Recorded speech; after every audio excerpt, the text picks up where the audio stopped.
I was given some information.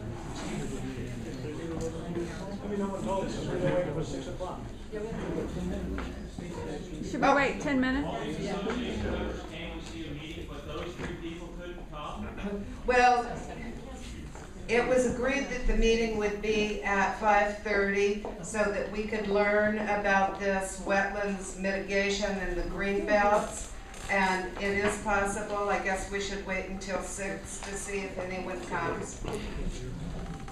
So we'll wait. I find it appalling that we have 3 members who are supposed to serve here, and we have a whole association here. They are not there. This should be there's a call for quorum. Tell them to get up there. There's no quorum. That is baloney. I've got another word, but I'm Wait. Wait. Why don't you come up to the microphone so everybody can hear? And so that our tape recorder can record this.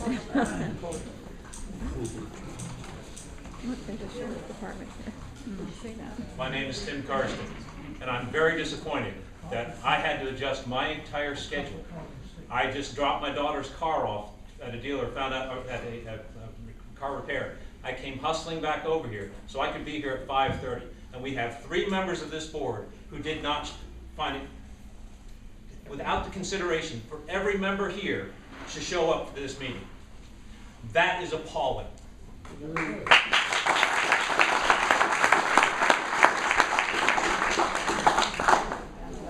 I've got something else to say. Good God, has anybody read the paper? I wish I had a copy to hold up right now. Mrs. Crawford, I wanted to say this to you today. Apparently I'm going to say it through the newspaper. You have one choice. You either need to...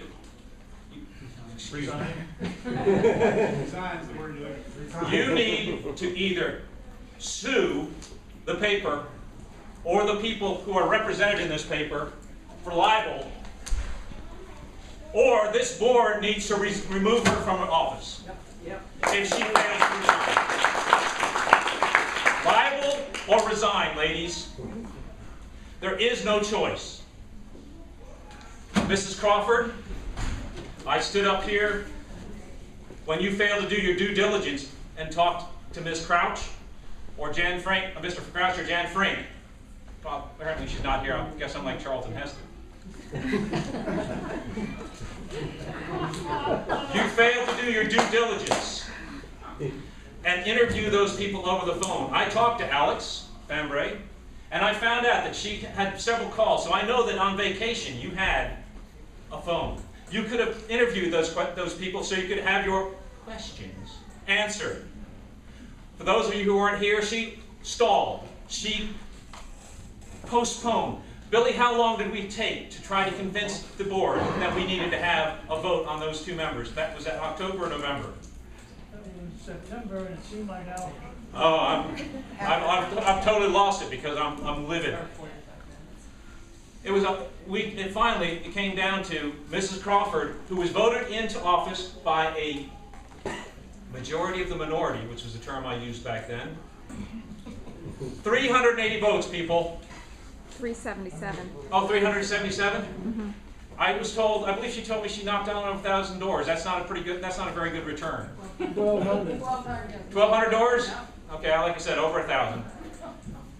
Not even 30%.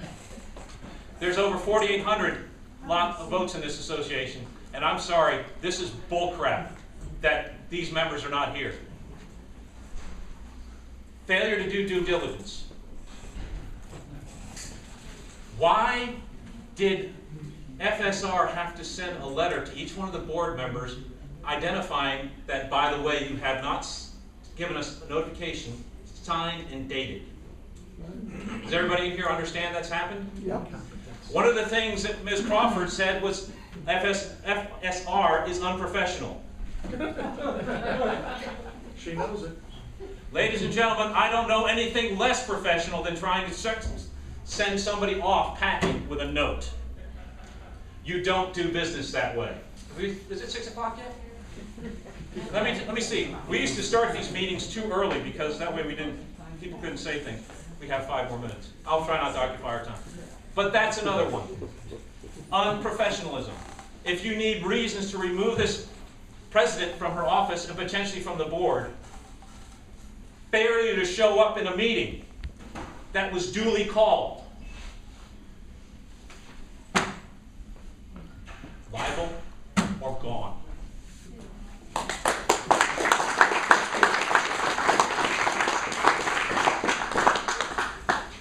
Thanks.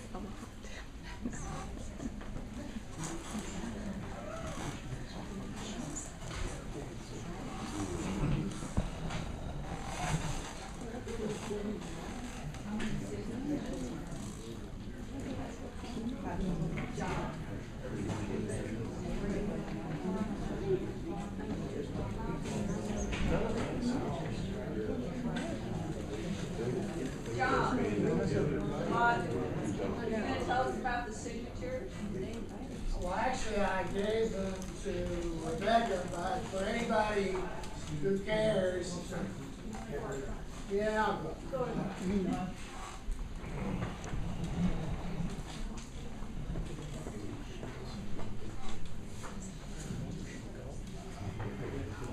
John Longden, PGA Boulevard. For any of you who don't know, I'm a libelous person, by the way. And I'm still, so, I still haven't been sued. We've also been trying to get something put on the agenda, which apparently doesn't make any difference since there's nobody here to listen to our agenda. But many of you signed a petition. I'd like you to know that we got 476 signatures as of this evening, which is roughly 100 more people than voted for Ms. Crawford. So again, I'm having some problems figuring out exactly what the, how she figures she knows what the price of the people are.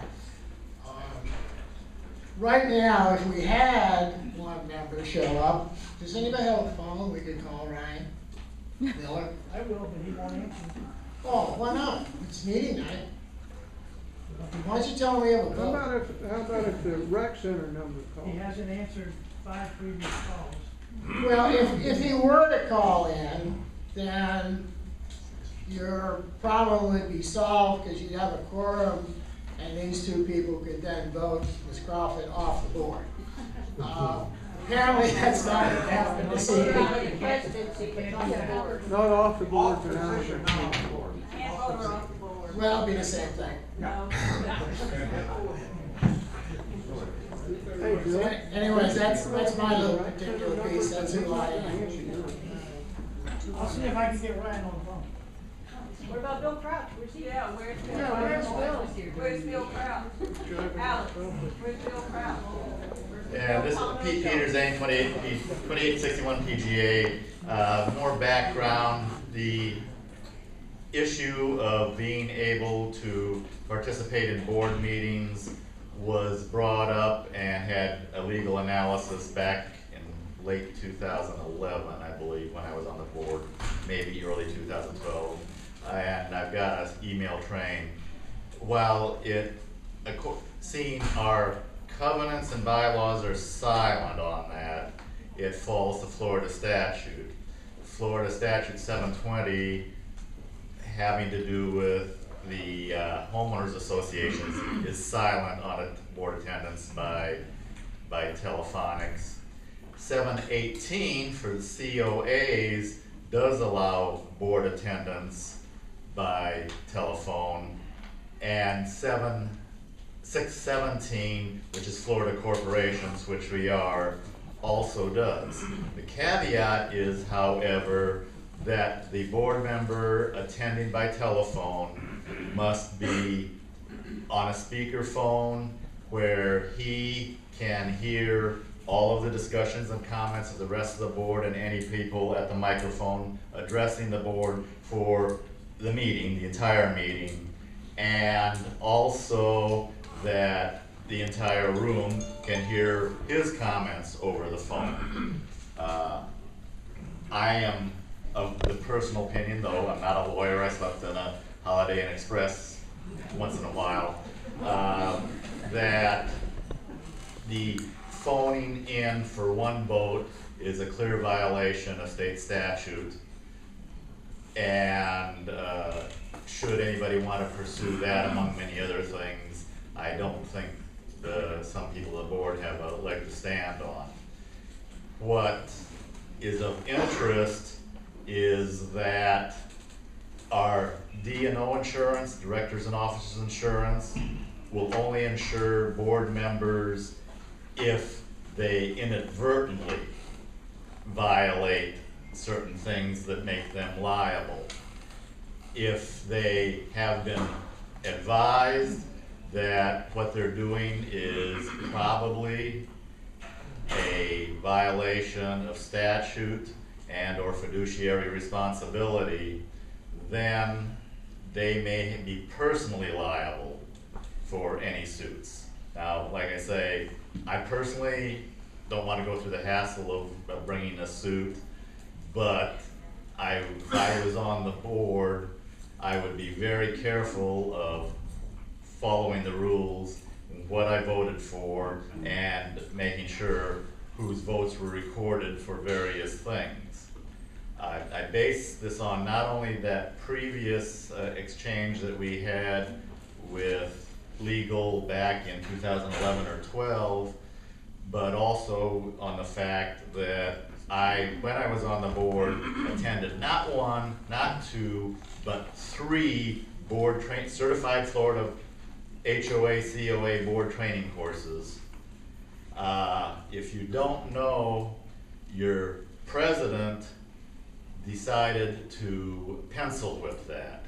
She avoided the intent of attending certified Florida board training classes, and instead used the option that was really put in there by the legislature for Florida condo owners that happen to live in New York, and you couldn't come to Florida for a certified Florida training program. So she pencil whipped her training, which is allowable but does not meet the intent. I would suggest, as I'm going to do, contacting your state representatives. For our district, I'm thinking of Doug Broxson and Chris Evers as our senator, and our former representative and senator from this area, who I happen to know, Matt and Don Gates, and ask them to, in the next legislative session, to bring homeowners associations under the purview of the Department of Business and Professional Regulation to the same extent that COAs are currently protected. At the forum last weekend, somebody mentioned who keeps an eye on the management company, and other than the board, no. However, if HOAs are brought under the same state legislation as COAs, then the DBPR would be available to HOAs to keep an eye and respond to complaints about both board members and management. So please consider doing that. Becky, can I say something?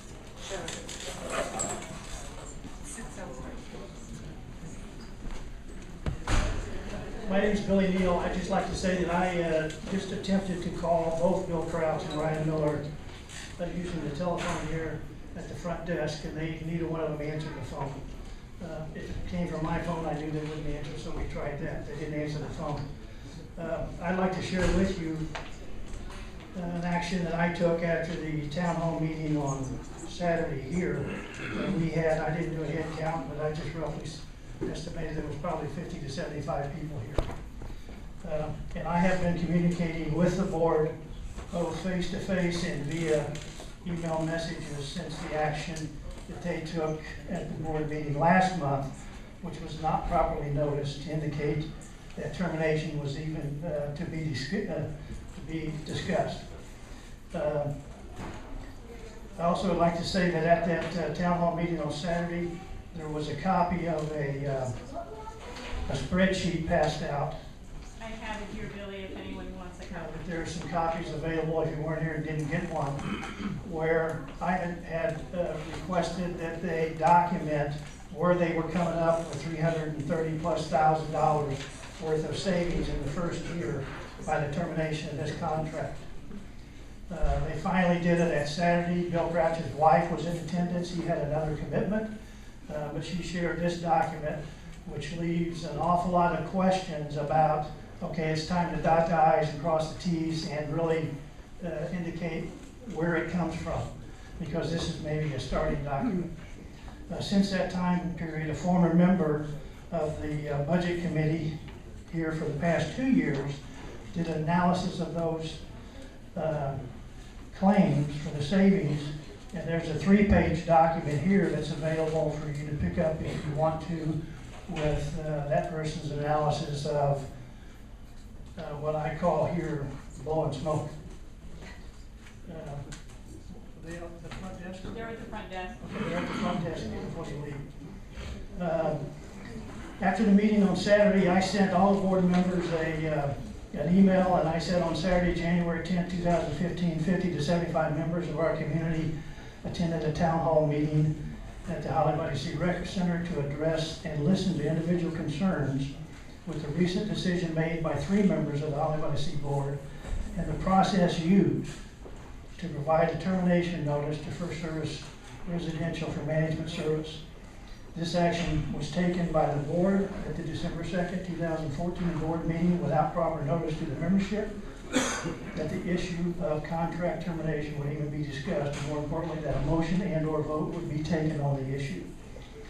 At the December 2nd, 2015 board meeting, the board president stated, "I believe that the vast majority of the community membership agrees with this decision.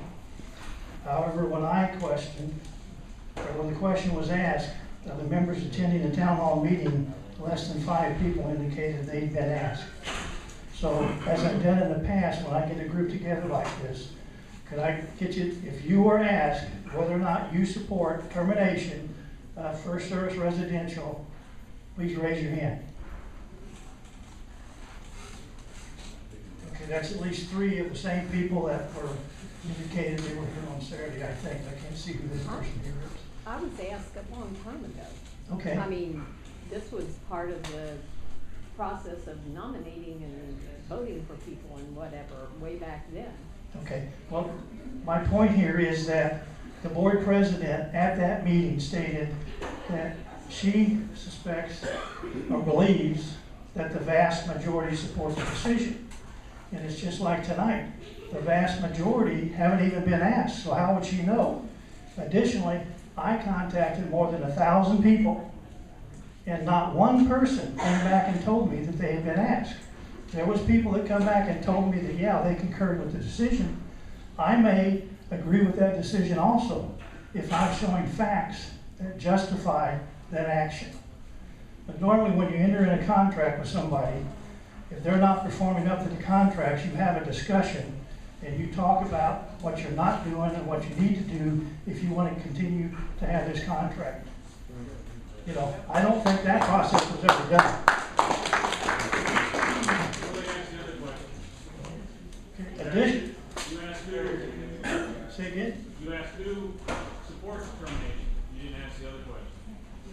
That's not what he asked. Does not support. Well, I mean, I have not asked that question because I don't know that I have all the facts that would justify an actual decision to that. I don't. So if you ask me right now if I support it, the answer is no. But you present me with facts that justify that action, and I may be the first one that says, yeah, they need to go, or there needs to be some changes. And as I indicated on Saturday, one of my biggest complaints since First Service took over the contract has been the management of the website. And I've screamed that loud and clear. And I think Alex would say that, yes, you have. An awful lot of people I know are not happy with the website that we have. There is a current movement from the one of the committees that's looking at that. We did it in-house previously. That didn't work so hot. And then we had some volunteer members, Craig Walker and Shel Rothwell, that managed it. And that was probably the best website management that we had. That could happen again. One of the actions on the agenda tonight was to let Bill Crouch, who that's One of his businesses that he has, from what he told me, is website management. You know, that sure smells like a conflict of interest to me, is if that's what you do, your business, that, oh yeah, you're gonna take it over. He's only on the board until July of this year. He can't serve longer than that because he was appointed. 2 people elected him to serve on the board. There's more than 2 people in this room that probably, if I asked the question, would say, we need to get rid of him, but I'm not asking that question for this minute. Can I just say something for a second? I usually don't talk. My fiance does Tom Kirkham. I'm sorry. Hang on.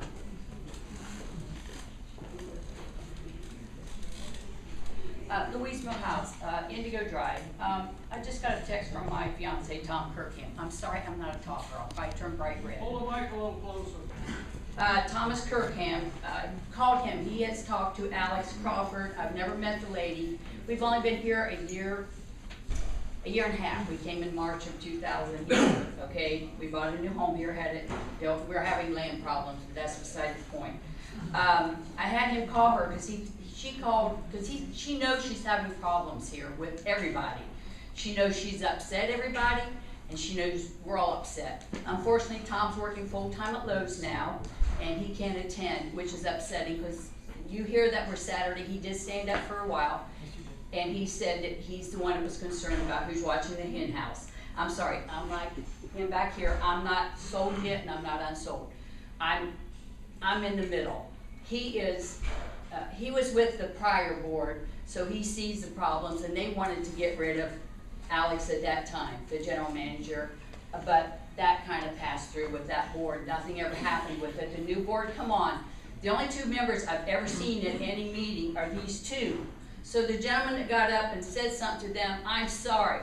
They have not been informed on what is going on. They have been cut out of these 3 people. I have never met these 3 people. I was complimentary to these 2 ladies. Thank you. I'm sorry. I must have misunderstood because you were so upset. I'm very upset that we have We all are. Who apparently is sick, and Yes. there's 2 other people who are not here. Right, that's what I just found out from Tom. He just called, I just talked to her husband, and she is sick. She called the rec center. I want proof of that.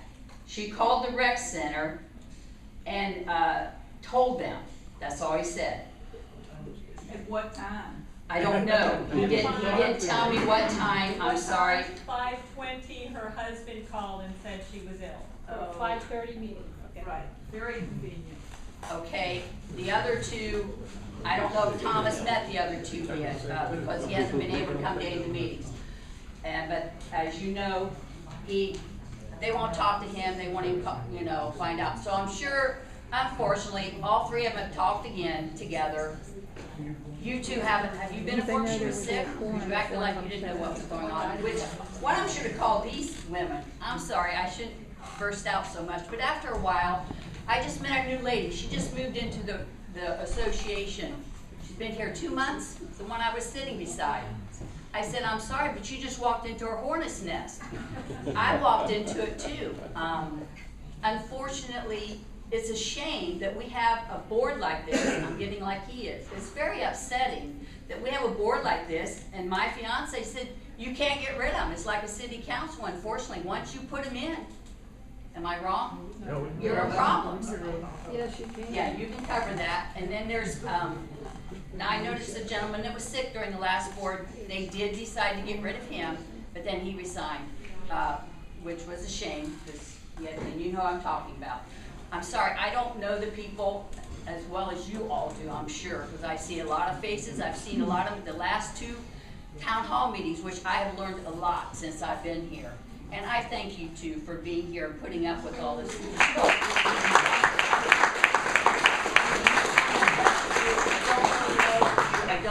I just know my neighbors personally around me, but I'm meeting a lot more people. I came here because of the association. I have to exercise because I have degenerative arthritis. This Holly by Sea is wonderful. And it's a shame that, thank God, maybe half the people that live here don't know about this situation. Because if they did, you see for sale signs going up right and left all over.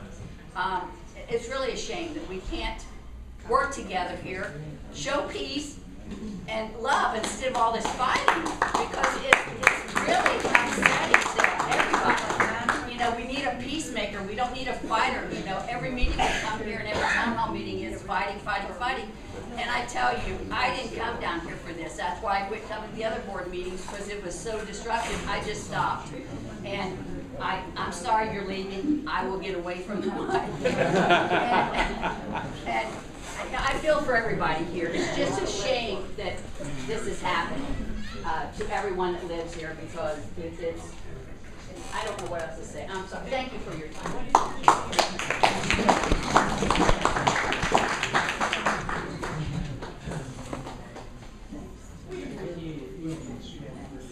Okay, in finishing out the email that I sent, and I told her I did get a response, at least one person out of the 1,000 I asked. I said, respectfully request the board address the concerns of our community members at the January 13, 2015 board meeting. Provide facts and justification for this action, and share the transition plan for our community after First Service Residential with the membership. Finally, highly recommend the board reconsider this decision. Listen to the membership, look at all the facts, and ensure this decision is in the best interest of our community. The response I received from the President, Alex Crawford, was, Billy, please forgive me for not acknowledging your email sooner. So many emails and this slipped past me. I've listened to the recordings of the town halls, so I believe I do know the arguments put forth on both sides. I appreciate you contacting the board, and again, sorry for the tardy response. So supposedly she has looked at the recordings of that meeting on Saturday, so she knows there's at least a group of 55 or 75. I don't think she knows that almost 500 people had signed that petition. Later on, I sent a message to the board, and I asked, I said, as an elected official of our community, each of you have a responsibility to our members to provide and maintain an active, open communication process for addressing individual issues and concerns of our community members. Several of the board members perform this membership communication responsibility in an outstanding manner. However, on numerous occasions, attempts have been made to contact the internal vice president via voicemail message, email message, and in writing at the recreation center and delivered to his residence without response. This issue has been discussed with other board members. Highly recommend that the president ensure each elected official that avoids communication with the members they were elected to represent is totally unacceptable. I would gladly address my concerns directly with the individual at a board meeting. However, they avoid attending the meetings in person and appear they do not have the time to make themselves available to discuss member issues. If a board member's work/family duties and responsibilities do not allow the time required to perform the duties and responsibilities of the office they were elected appointed to, they should resign. Please ensure all members of the board understand their duties and responsibilities to establish and maintain open communications with the membership. I received no response. Additionally, I sent a request to the board, all of the board members, and I think these two ladies would validate that they did receive it, requesting that the issue of reconsideration of that vote be placed on the agenda tonight.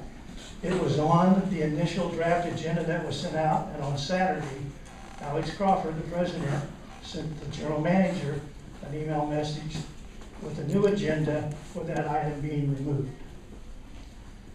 They don't want to talk about it because they don't want the wrath of the membership to come down on them. Billy, can I interrupt a second? As secretary, I received an email from Alex Crawford, one email, from Ryan Miller, one email, and from Bill Crouch, one email telling me to remove that item from the agenda. We cannot have votes via email. Although, basically what's happened is if 3 people vote to remove an item, they can, but it has to be done at a meeting. I can't receive an email vote to remove an item. But you can make a motion to reconsider the previous motion, right? Yes. When there's a quorum. Yes. Yeah. It doesn't have to be on the agenda. for her to do Yeah. that. A Well, you board can member add to put it the on. agenda at the meeting. What has happened in the past, and was, I think was gonna happen tonight, is that if the board president did not like what the secretary put on the initial draft agenda, she would change it. The board president is forbidden from serving the duties of secretary and president, or vice president and secretary, and there's a reason for that. Any board member has the authority, prior to the meeting agenda being approved, to request that items be added to the agenda. Our president has not allowed that. And she's not allowed that in that those other two people supporting her goals or desires have supported that. So anytime one of these two wanted something added to the agenda, those three would vote against it.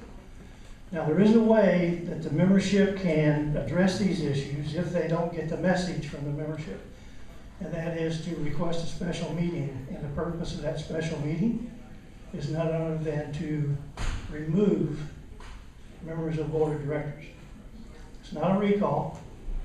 And all it takes would be that a special meeting is announced, and you get people that attend just like this, and ever how many is here, if there's 50, 100, or whatever it is, if the majority of the people present at that meeting so vote that way, that's what happens. The board has nothing to say or do about it. It's not a board meeting, it's a membership meeting. And Pete will probably correct me if I said I'm something gonna wrong. have to, it's a little harder than that. But it's doable. I just reviewed the covenants prior to coming down here, and the way I read it, and I sent that, I believe, to a few members, and it basically says that special meetings of the membership can be called by the board of directors or by the members. It will take, I believe, what, 2,000? 10% actually, by, may Okay, I? right, yeah. May I? I've said enough, I'll sit down. Thank you. Okay. Setting this up is, our covenants in so many areas are not clear, big surprise. At the last time a recall was done, the group doing it decided to kind of bypass the whole thing and just go for the whole, 2,600, a majority of all residents. What our covenants say is a special meeting may be called by the president, comma, by a majority of the board, comma, or by the association. So it's, after that last comma, it doesn't say how many. The covenants are silent. In other parts of our covenants and bylaws, it's very clear for like amending them, it's very clear that it needs to be 50% plus 1 or 51% of the entire membership. So seeing that wording is somewhere else in our bylaws and covenants, and not in the calling a special meeting, I would contend that we would be legally sound to say that, by the membership is silent, in which case Florida statute applies. Florida statute 720 says if your covenants and bylaws do not specify how much of the membership may petition for a special meeting, the number is 10%. So for us it'd be roughly 500. So we could, by 500 petition signatures, call for a membership special meeting. We'd have to announce what the topics are going to be. At that point, it's not just who shows up. Once it's a thing, the secretary is directed then to mail out the notice and proxies for everybody in the association to vote whether they choose to or not. So it's not just people showed up. However, then when all of those return and are counted, the director may be removed by 2/3 of those that vote. Not 2/3 of the entire membership, not 50% plus 1 of the entire membership, but 2/3 of everybody that participates either by proxy or in person, is my understanding. Run it through a lawyer, probably other than the lawyer that's working right next to the board. Questions?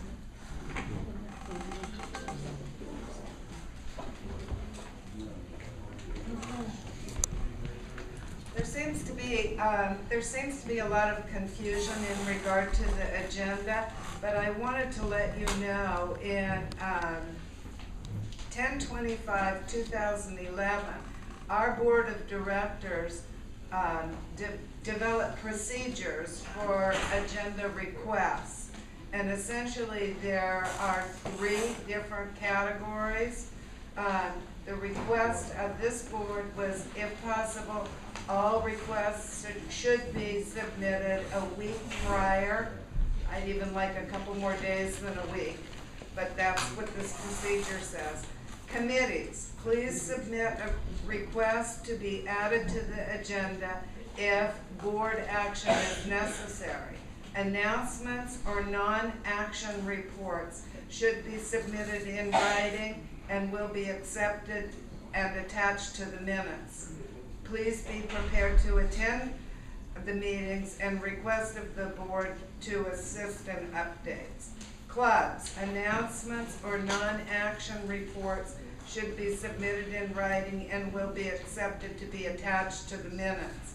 Members, any item petitioned by 20% of the membership per Florida Statute 720 will be added to the agenda for the next regular board meeting. That's what Mr. Longman was trying to do.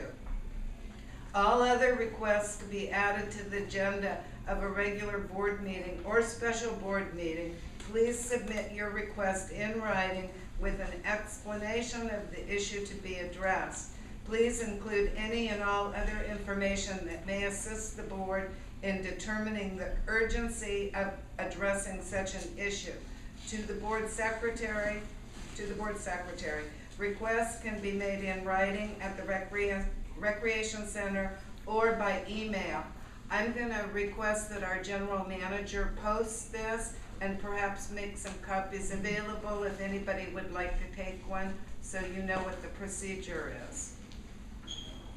Additionally, as you're aware, we've had some difficulties. In general, meeting minutes are to be an overview. Because of the difficulties, I have requested and I notified the board of directors that I was having some of our minutes transcribed. 44 pages. This was the December 2nd meeting. And I have read all of these 44 pages. There are some corrections. Currently, this is a draft. But I just wanted to let you, the membership, know that I've made that request, and it is an unusual request. It's not common to do that for minutes. Anybody else want to speak?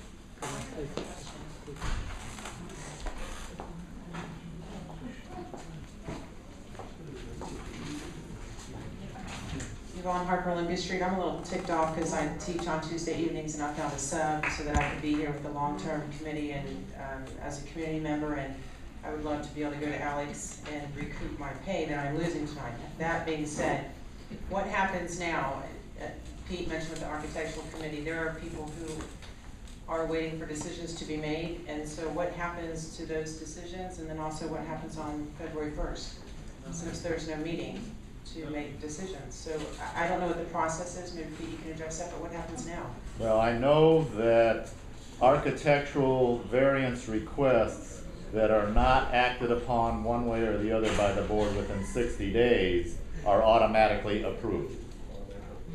But what about, there is supposed to be a discussion and motion to accept a human resources company? I mean, what happens February 1st? Heck if I know. They'll probably, they might call another meeting. Yeah, they'll call it. I believe I mentioned this at the town hall meeting.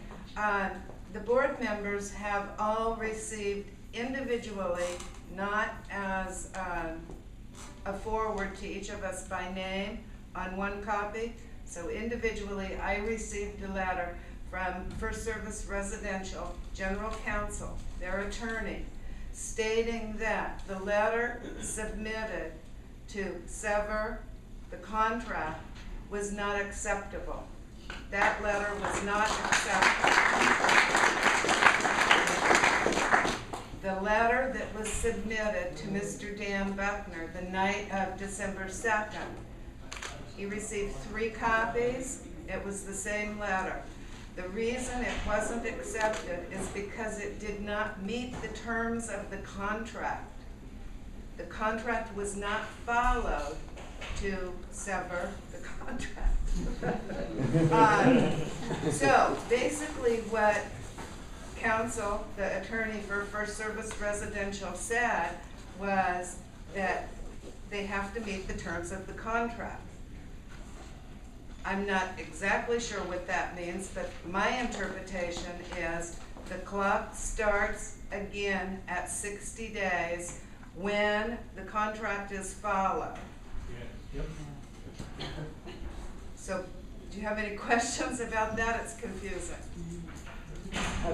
What did our attorney say about the letter? I have no idea what our attorney said about the letter. Our attorney talks directly with our president, and her request as an attorney, and I believe this is typical, is she does not want to deal with board members individually. It's much easier to go through one person, and I have not heard anything in regard to what our attorney said, so I don't know. Has Alex or FSR received anything from Alex yet, Crawford? Updating the contract to fire them? Not that I know of. Alex? No. So the time clock hasn't started yet? No. I'm glad to see that that you got the minutes updated since November. I'm appreciate that. But I keep wondering, I keep hearing everybody talk about this agenda. And I see we got a few ex-presidents in the office here, and along with the general manager. Who does the covenants and bylaws say does the agenda? Secretary. The secretary. Does the secretary work for the president at her discretion? No. It doesn't say that. They are. You need to get it out, you need to read it on what it says. Doesn't say And that. it's very You need to clear read it. that here at Holly by the Sea for a lot of years, I never ever heard of the secretary doing anything but posting the agenda, and the president and the rest of the board makes up the agenda. And the rest of the board, there's. That's true. And That's what I'm saying. She not one posted. person. She works for the president. No. She works for the members. I'm not gonna argue with They it. work for the people. Somebody get it out and read it. We have. They work for us. Ladies and gentlemen, That's who before, they should work for, and I'm hoping they do that. I'm talking about one specific item on the secretary's And job. people voted that more people said that needs to be on the item than voted for the president, who doesn't want it on the agenda. Well, I don't know any CEOs of General Motors or Ford that don't make up She's the not a agenda. CEO. She's not. Volunteers. She's a board member, not a She CEO. She wasn't elected president, she was elected on the board. Here, here. ladies and gentlemen, just so you know, in regard to the agenda, about a week, perhaps a little bit more, before the agenda is completed, I have emailed all board members and asked what they would like to add to the agenda. And the procedure that I use is I copy and paste into a new document everybody that has requested an item to be added to the agenda. And I try to separate in between old and new business. Sometimes I'm told whether or not it's old or new business. That's how I do it. That's an excellent process. Ladies and gentlemen, I appreciate it very much. Just a brief moment here. I attended the meeting on Saturday, and I learned a lot. I'm a stranger to this in some ways. Unlike the guy that said all Indians walk single file. The guy said, how do you know? He said, well, 2 I saw did. So I'm limited on this, but I've been thinking through. And there's an old saying from another culture that says, when elephants fight, the grass suffers. And it really does, I think. And I think we're experiencing that right now. Just thinking through very briefly. I'm very open about this. I like the people that are here tremendously. And I was thinking about what if we replaced the general manager, which I'm opposed to. We talked about getting a new one. Think carefully with me. Do you not judge the future of something by what has happened in the past? You do. We have not had, as I understand it, continuity in this place. And now we're going to flip through again if this follows through. I think you would be so much better served to work through whatever issues there are and to maintain who we have, problem solving. Last story, these kids were walking down the railroad tracks. So do you remember railroad tracks? Of course you do. And there's one kid who walked further than anybody else, and they said nobody can beat him. And these 2 boys said, we can beat him. And they said, oh yeah, we'll bet you. So they said, you got it. So what they did is one got on one track and one on the other, and they held on to each other, and they walked further than anybody had before. And to my mind, the most Promethean thing we can do as an association is to say, let's hold this thing and stop this, hold it in abeyance, address the issues. Closing thought, every great organization like ours needs a good reputation. And this would be a chance to do.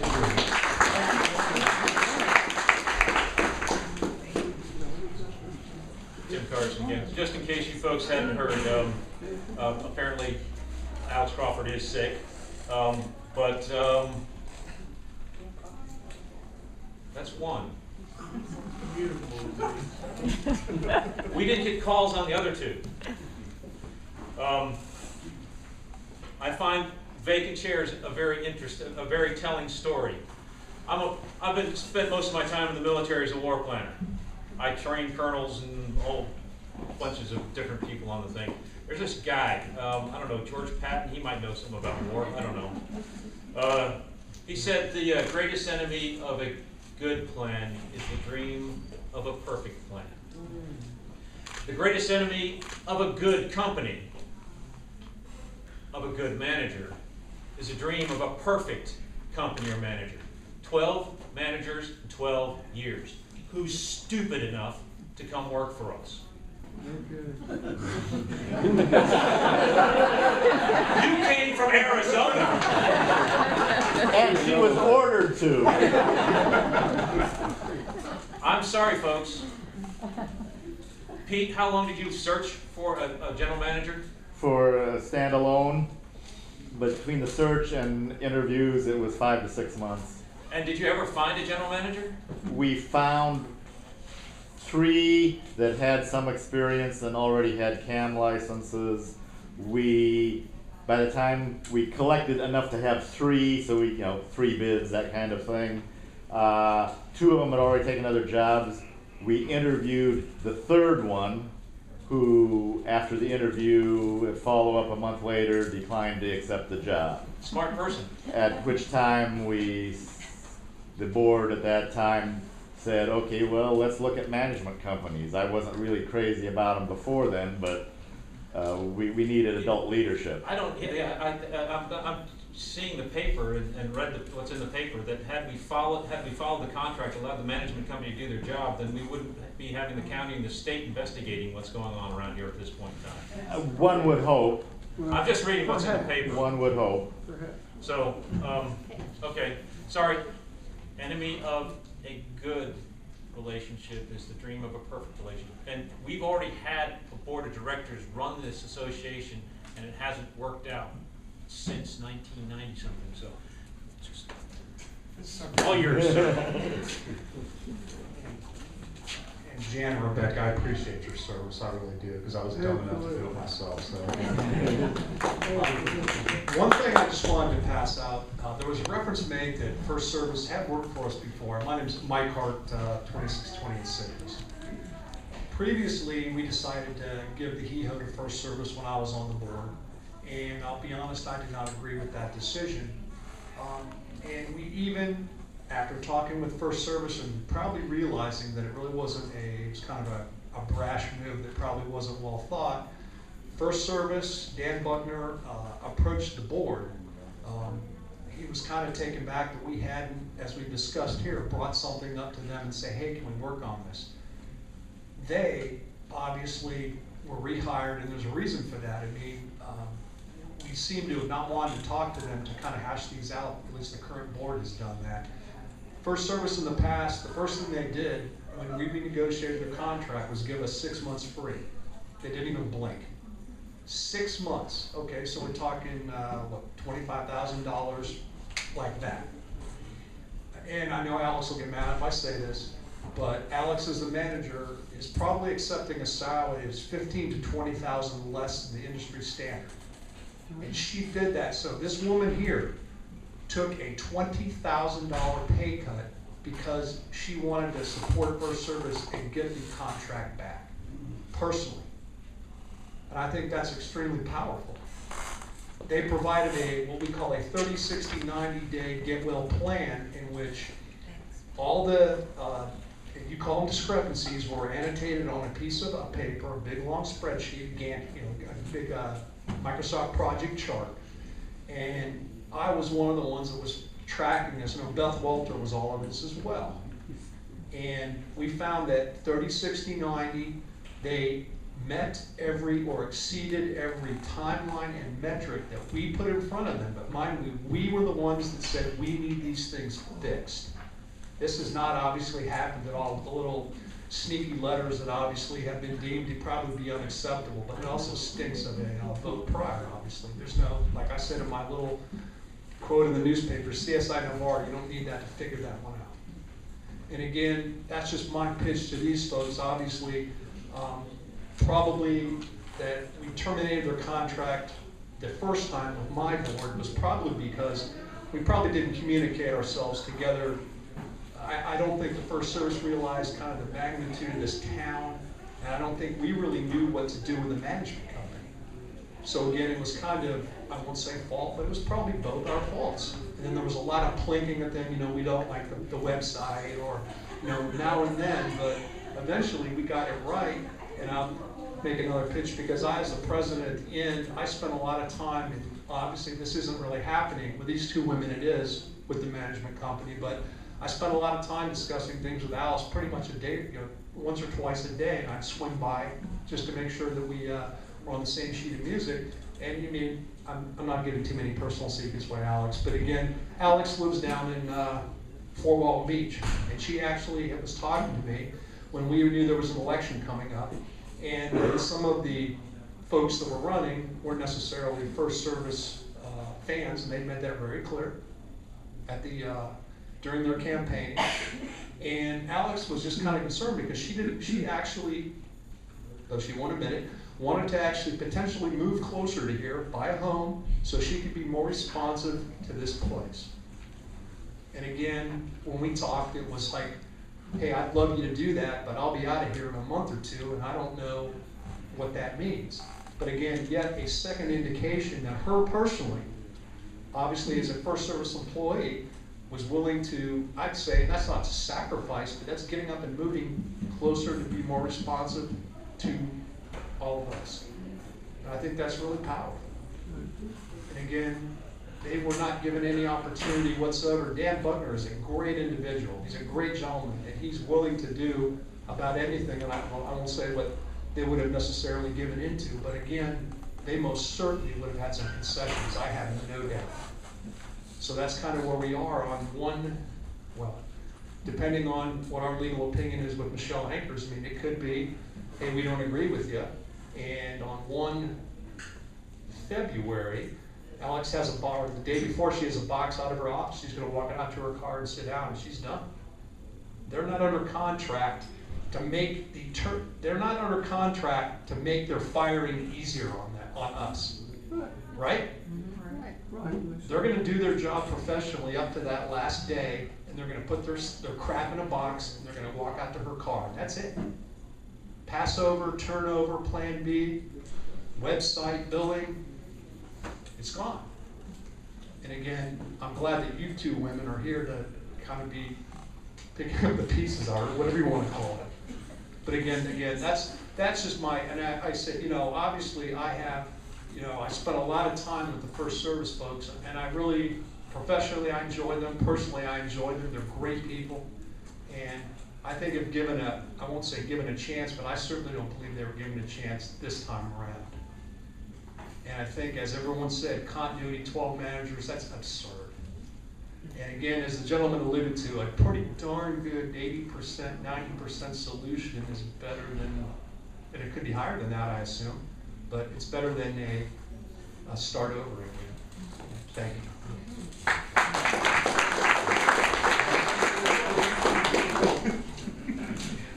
Just some more background for folks. I'm a firm, being military, I'm a firm believer of, the praise in public and, make corrective, constructive comments in private to the people that you work with and things like that.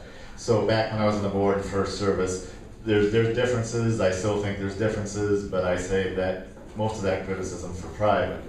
For public, so not only, did they order, I don't know, they order you or you volunteered to come here, right? Whatever. But we had some problems, even with several months advance notice when we transitioned from self-managed to a management company. One of the issues was the transfer of medical care. As you know, that's complex. That's expensive, but it's very, very important to the people that need health insurance. And there were a couple of glitches. And there was a 2, 3, 4 week lapse in coverage where our old health insurance through Landrum was cut off, and for some reason the enrollment in the health insurance through First Service and then Continental Group hadn't took. I don't know. Anybody had any problems getting enrolled in health insurance and some glitches and slowdowns? However, we had some employees who had appointments during that period of time. First Service paid the bill out of First Service's money. Neither insurance company did their coverage. First Services picked up the slack. They care about people. The local, is it district or division? I think it's district. Region. The local region, which is based out of Sandestin, manages somewhat around 120 COAs and HOAs. They must be doing something right, because you don't get and keep 120 customers. They have a 98% retention rate for renewals. You don't do that if you're not providing services to the customers. We're the customers of First Service. We are also the customers of the board. At least 3 members of the board don't see us as their customers. That concerns me. Hey, Pete, at that time, we didn't have that coverage. I had to have a pneumonia shot and a flu shot because I had been sick. And Dan Buckner personally brought the check to me. So I wouldn't be out the money. I mean, the First Service cares about people. I don't think these 3 do. Pete, I have a question. Yeah, sure. You've been coming to these meetings about as long as I have, about 20 years? No, I only moved here in 2002, so Okay, I've only got 12 years of abuse. Has this ever happened that you know of? That we didn't have a quorum at the last minute? Not that I know of. No. Not that I know of. I can't swear it didn't happen, but not that I know of. That we had 3 no-shows out of a board of 5. And couldn't Alex Crawford could have called in just like Ryan Miller calls in, right? I would think so. Under the, if it was done properly, on a speakerphone for the entire meeting, so that all the other board members and audience can hear her, and she can hear all the other board members and the speaker. Right. And then I believe it's legal under Florida statute 617, Okay. as well as Ryan and Bill. Well, we know Ryan knows how to do it. Yeah, there you go. Well, now my understanding is he doesn't listen to the entire meeting. Right. Well, It's only, which I think is a violation of Florida statute 617. right. Well, he's dialed in before.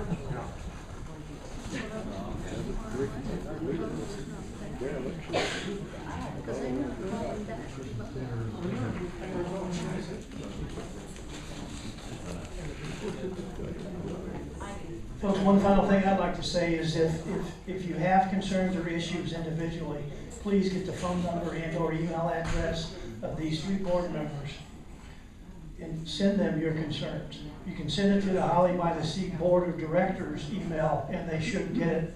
Whether or not they read it, I don't know. But also, if you don't have their email address and you want it, I'll give you their email address and I'll give you their phone number. So they'll put you on their do not.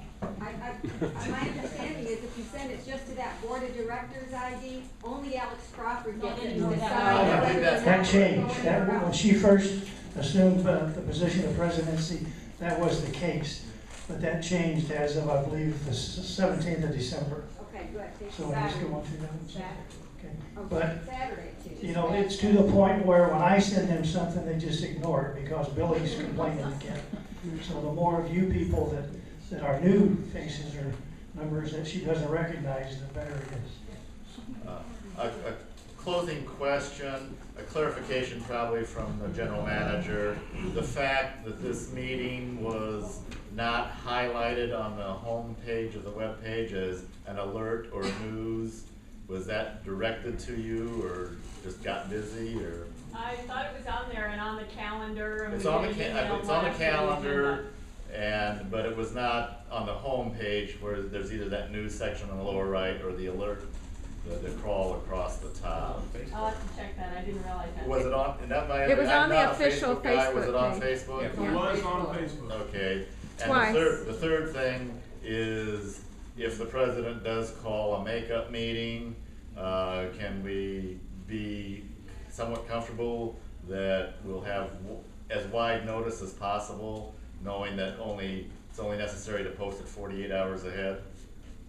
We'll do our best. But at least try to get it on the website and Facebook. And If she doesn't have your email, make sure, because Alex will send out an email blast to everybody to alert them to the meeting. Yeah, actually So that brought up. if she does not have your email, make sure she has your email address. Assuming you want to hear from her.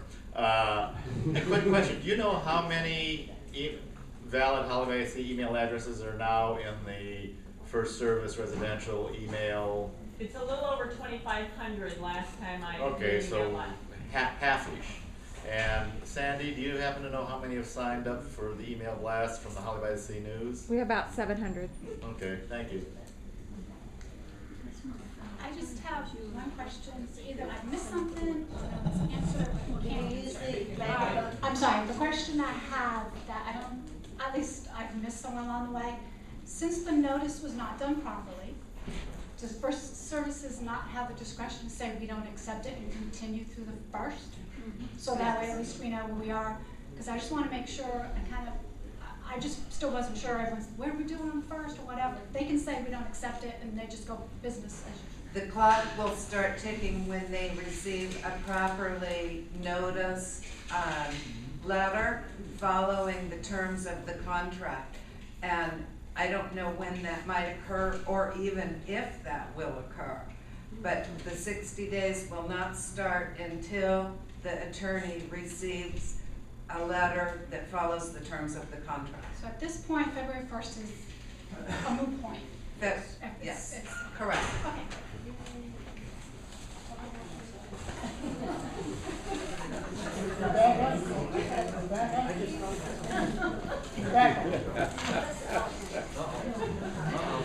Folks, just in case, if this were to turn out to be their resignation, one issue that we will have to address very quickly is receivership, because we would only have two board members.